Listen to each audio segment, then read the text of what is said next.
দেখো, আমাদের বাড়ির মন্দিরে লুট দেবো বলে আমি বাতাসা নিয়ে এসেছি।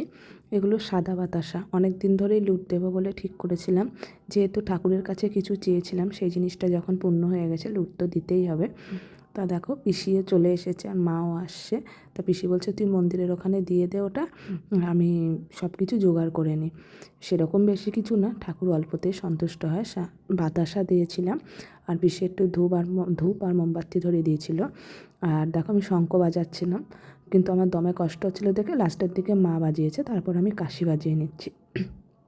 বেশ ডিসেম্বরের লাস্টে থেকে ভাইয়ের পোস্টিংয়ের যখন কথা হচ্ছিলো, তখন আমি ঠাকুরের কাছে মানে চেয়েছিলাম যাতে ভাইয়ের যে কথাটা হচ্ছে আর কি, সেটা যাতে ঠিকঠাক করে হয়ে যায়। ভাই যাতে ওসি হয়ে বসতে পারে, ও যেহেতু সাব ইন্সপেক্টর ছিল। ঠাকুর সে আশাটা পূরণ করেছে। সেই কারণেই মানে বেশ আমার একটু দেরি হয়ে গেল, এক সপ্তাহ মতো।